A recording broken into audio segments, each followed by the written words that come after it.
Hi, welcome to our channel of IGNOU Audiobooks.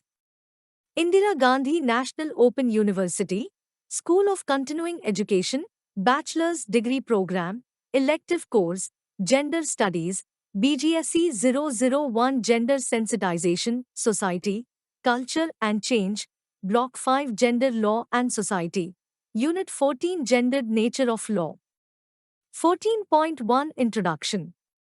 It is not my intention to distress your dear heart or to cause a rift in our love by raking old memories.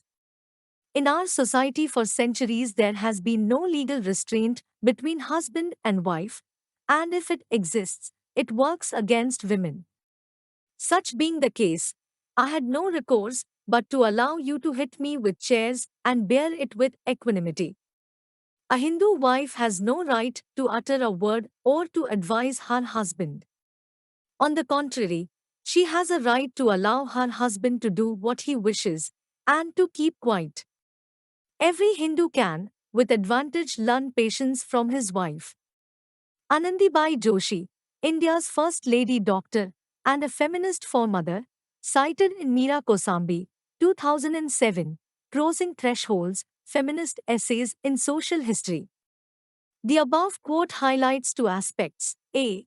Hindu women had to bear domestic violence by the husband without resisting or opposing it. And B.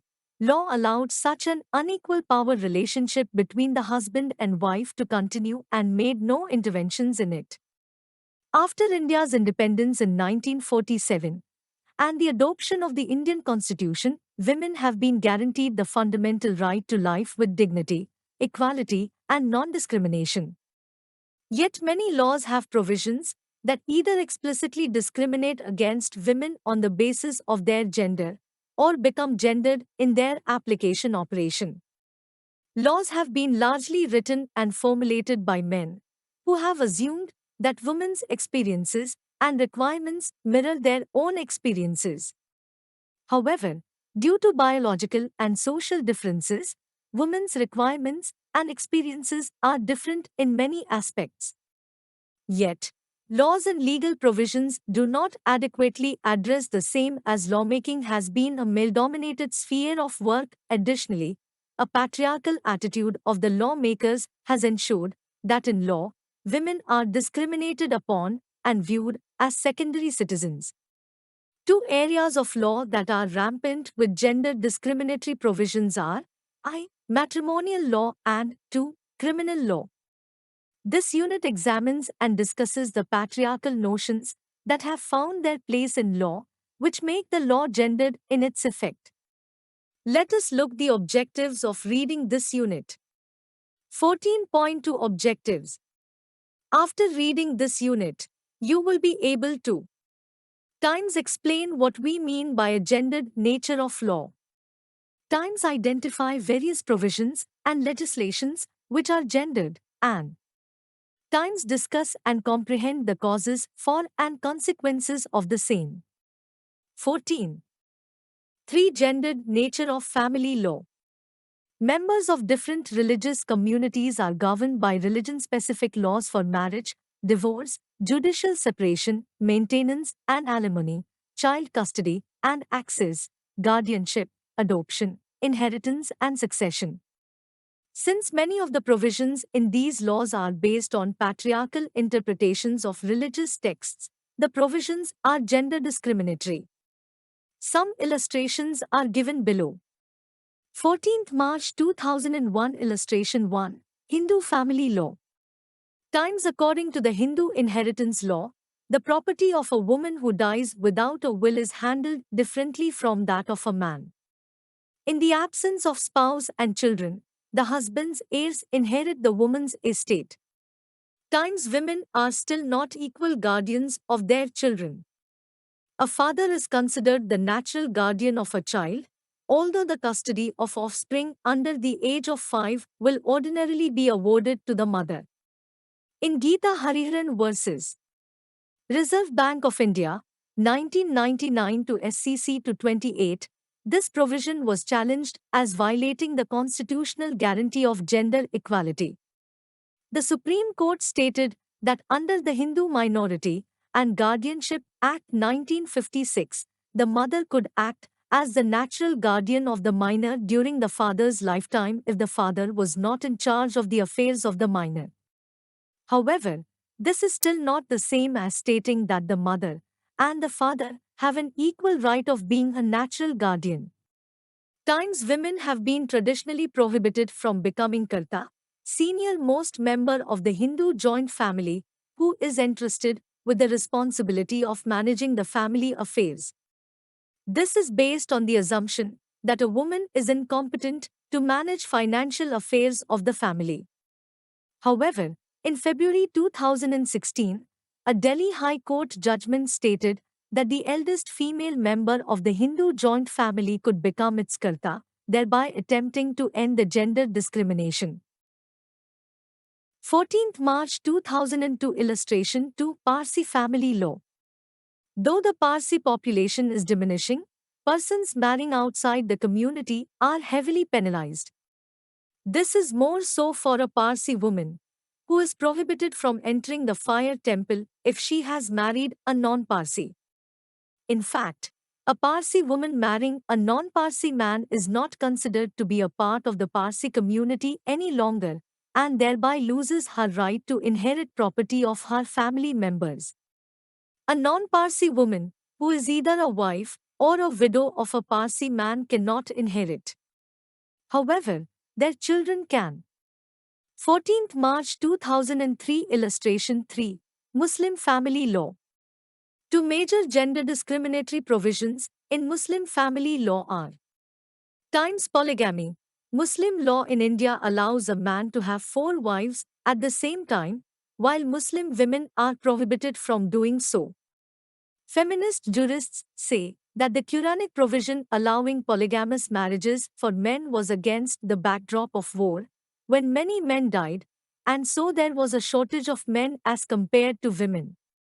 The Quranic provision also allows polygamous marriages by men only if they can treat their wives equally. In reality, this condition is not followed. Times triple talaq. Men have been given a superior right to divorce the woman by pronouncing talaq thrice, unilaterally, without discussing with the wife, without the intervention of the court, while women who seek a divorce from their husbands under Muslim law are forced to approach a court of law under the Dissolution of Muslim Marriages Act 1937. Although the Supreme Court, in Shamim Ara vs. State of U.P. 2002, legally prohibited the practice of unilateral, oral, triple talaq in one sitting by the Muslim man, in March 2016, the Supreme Court has again shown an inclination to rule upon the legality of the triple talaq. Times maintenance. The divorced Muslim woman is excluded from the purview of S. 125 Criminal Procedure Code, a secular provision available to women of all religious communities. A divorced Muslim woman is forced to claim maintenance under a special legislation, Muslim Women, Protection on Divorce, Act 1986, which was passed to neutralize the progressive, gender-just judgment of the Supreme Court in Shah Bano's case. The 1986 Act restricts divorced women's right to maintenance to the iddat period, approximately 3 months after the divorce. However, subsequently, in Daniel Latifi vs. Union of India, 2001, the Supreme Court interpreted the provision in the 1986 Act to mean that the wife is entitled to lifelong maintenance, but it should be calculated and paid within the first 3 months of the divorce. Times inheritance. While both men and women are entitled to inheritance rights, the male heir inherits double of what the female heir inherits, at every degree. This discrimination is justified by stating that women get an additional amount in the form of meher, while men are financially liable to take care of their families. Meher amount, intended as a financial security for married women, has now been reduced to tokenism. Likewise, in this day and age, Muslim women too take care of their families financially. Let us now look into another instance of gendered nature of law. 14.4 Non-recognition of marital rape as a criminal offense. Even though the Indian Penal Code states and defines rape as a punishable offense, a clause exempts sexual intercourse within marriage from the offense of rape. The legal provisions related to marital rape are currently being debated in the parliament and media. This means that if a married woman is raped by her husband, the criminal law will neither recognize this nor intervene to protect the woman. This exemption is based on the patriarchal notion that within marriage, the woman has surrendered the right to bodily integrity and agency to her husband, and that her husband has an unrestricted right to do whatever he wants with his wife's body, much the same way as Dr. Anandibai Joshi has described in her letter to her husband, reproduced in the first part of this unit. The Parliament's inconclusive stance to recognize marital rape as an offence and to remove the exempting clause stems from a gendered and patriarchal notion of the law. The Justice Verma Committee 2013, established by the Indian government to examine rape laws and make recommendations in the backdrop of Nirbhaya's gang rape and murder in December 2012, recommended that marital rape be made an offence. However, this recommendation was not accepted.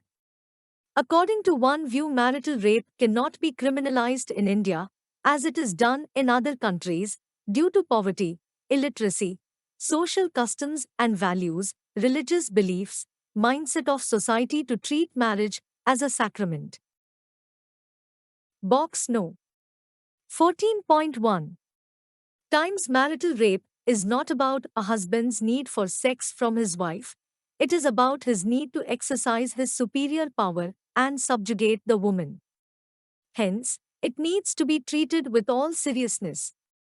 It does not require literacy, education, or money for every man to realize that sexual relations within marriage ought to be consensual, so that it may bring pleasure to both the parties. Similarly, mindset of society can and ought to be changed by law, where such a mindset undermines the human rights and fundamental rights of women. In the past, law has criminalized the abhorrent practices of sati, dowry-related killings and harassment, and child marriages, thereby paving the way for social reform. Widow remarriage in the Hindu society was historically prohibited. However, social reformers introduced laws to facilitate widow remarriage. Hence, law can play a dynamic role in changing the mindset and ensuring protection and promotion of women's human rights. Interestingly, family law and the law on domestic violence, on the other hand, provide legal remedies to women who have been raped by their husbands. The following section looks into the rights of people of non-normative sexual orientation. 14.5 Criminalizing non-procreative sex. Section 377 of the IPC, titled Unnatural Sex, labels all forms of sexual relations other than procreative sex as against the order of nature and makes the act an offense, even if it is between two consenting adults. This has an adverse impact not only on the lesbian, gay, bisexual, transgender, LGBT community, but is a potential threat to all couples who indulge in sexual intercourse other than procreative sex. While there may not have been any convictions of homosexuals under this provision, members of this community remain vulnerable to police harassment and abuse for their sexual choices. Link of 11th December 2013 Supreme Court, http://Judice. NIC. In Supreme Court Ings 1. Asks. Filename is equal to 41070. Further, due to the risk of being charged with an offense under Section 377 IPC, members of the LGBTIQ community are unable to seek legal redress for sexual violence within same-sex relationships. S. 377 was formulated during colonial rule, based on Victorian notions of sexual morality. The Delhi High Court, in Nas Foundation vs. NCT of Delhi, stated that Section 377, insofar as it criminalized consensual sexual acts of adults in private, violated fundamental rights guaranteed by the Indian Constitution.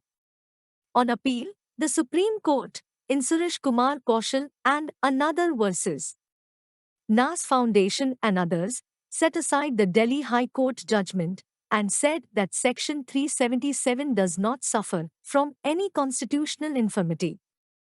The judgment was criticized as going against the grain of international human rights law jurisprudence on grounds of violation of privacy, dignity, and autonomy of individuals.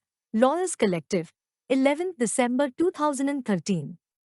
8 review petitions filed before the Supreme Court to provide an opportunity to the court to correct itself with respect to this judgment were summarily dismissed in January 2014. However, in February 2016, the Supreme Court referred a batch of curative petitions on the issue to a 5-judge bench of the Supreme Court, indicating that the apex court considered the issue to be very serious. Check your progress. Write short notes on how women are held in low esteem by A. Hindi family law, B. Parsi family law, C. Muslim family law. In the following section, you will read how sexual offenses are violation of human rights of women. 14.6 Sexual offenses as violations of honor, modesty and chastity. Outrage of modesty is a colonial term that refers to sexual harassment, molestation, or indecent behavior targeting a woman or a girl. Section 354 of the Indian Penal Code makes assault or use of criminal force to a woman with the intent of outraging her modesty an offense. Section 509 makes the use of acts, gestures, words intended to outrage the modesty of a woman or intrude upon her privacy as an offense. Jurisprudence on offenses related to outrage of modesty indicates that while actually criminalizing sexual assault and harassment, both these provisions are couched in patriarchal notions of public morality, decency, modesty, chastity, and honor of the woman.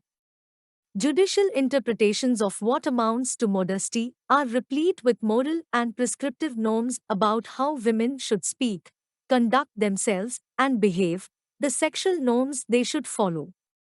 The Scheduled Castes and Scheduled Tribes, Prevention of Atrocities, Act 1989 contains provisions on sexual assault against women, which are similarly worded in the language of modesty. One of the offense of atrocities stated in the Act is as follows, in Section 3, I. 11 assaults or uses force to any woman belonging to a scheduled caste or a scheduled tribe with intent to dishonor or outrage her modesty.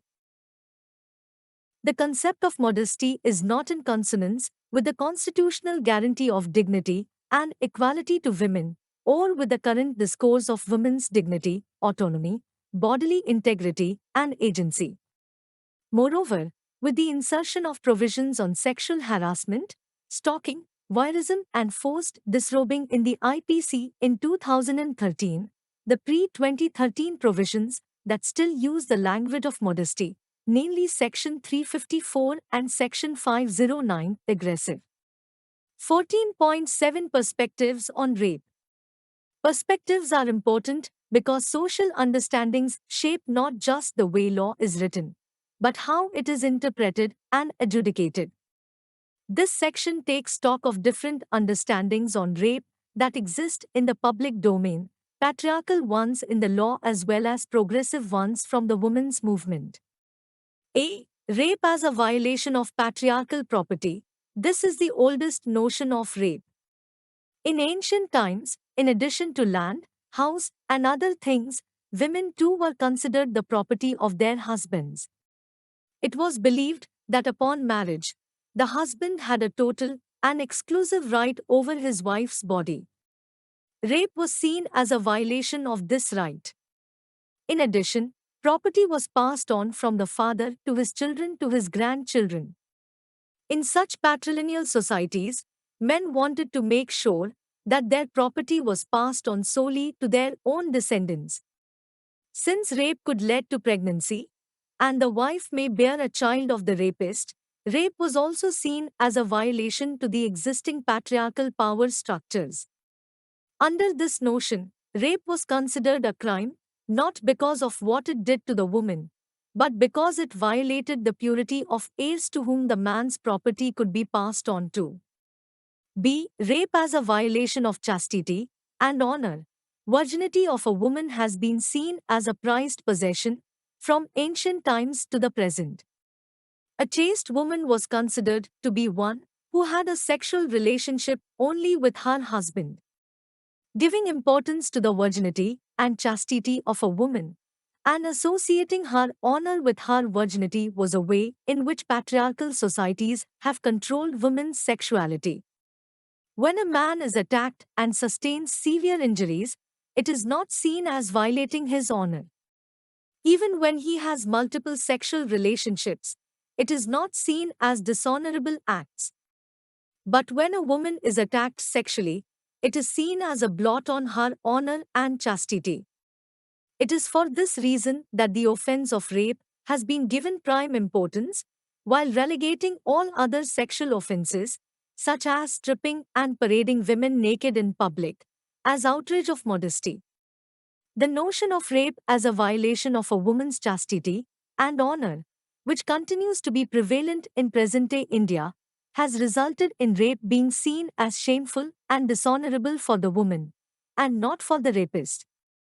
The raped woman is considered a living corpse, zinda lash, because of the belief that if a woman has lost her virginity, she has lost everything in life. The social stigma attached to rape has forced many women to undergo severe depression in isolation, deterred them from seeking legal help, and, in extreme cases, caused them to commit suicide. C. Rape as an outcome of uncontrollable lust. Both men and women have sexual needs and urges. However, a man's sexuality, expressed by indulging in sexual relationships, is seen as a symbol of his masculinity.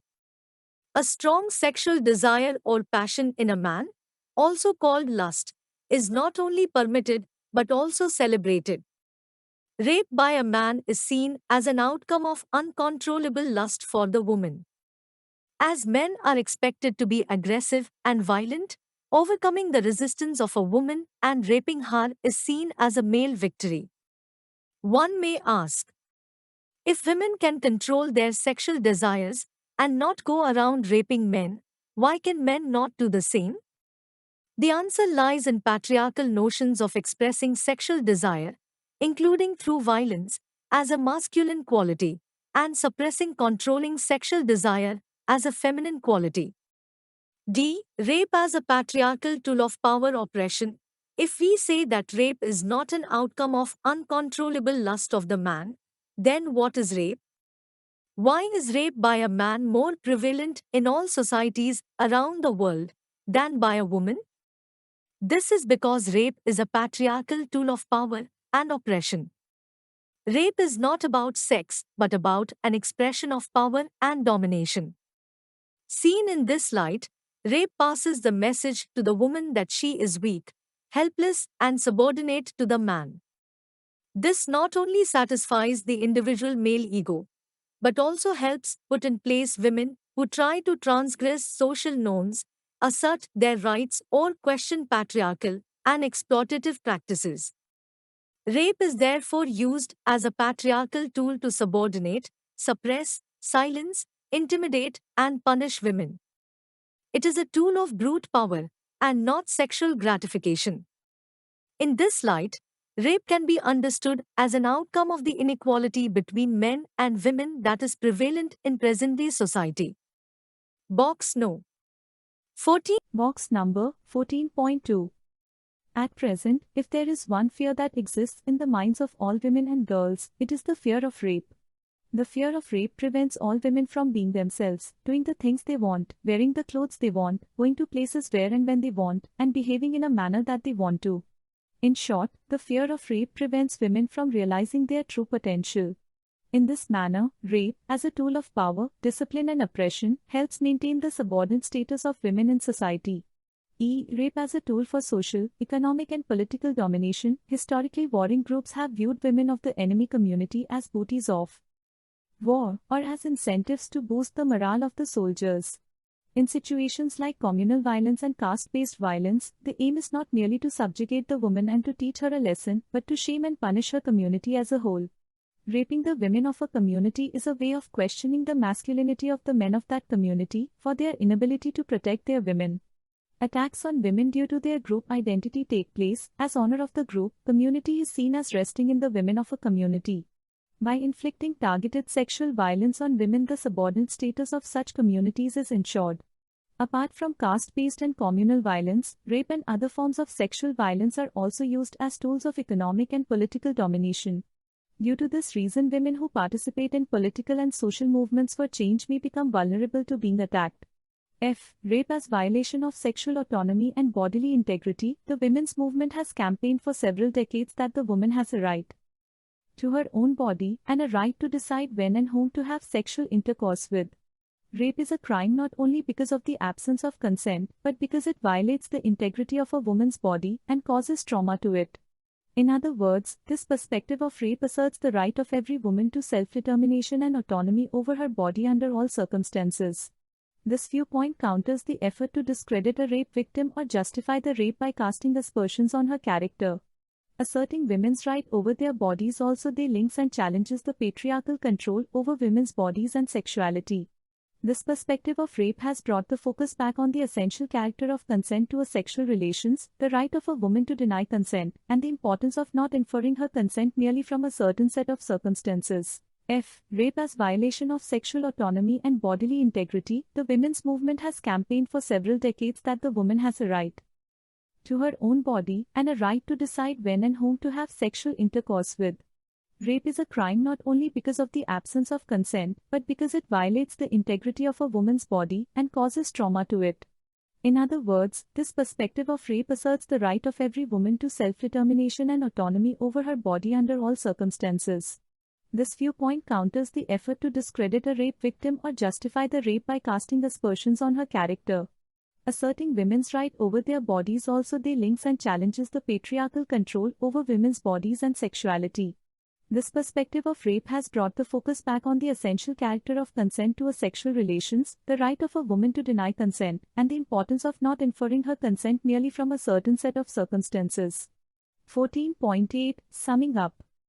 Despite the constitutional guarantee of gender equality, gendered notions continue to exist in Indian laws, particularly in family, matrimonial law and in criminal law. There is a need to undertake a gender audit of all laws and bring about law reform to eliminate the gendered provisions.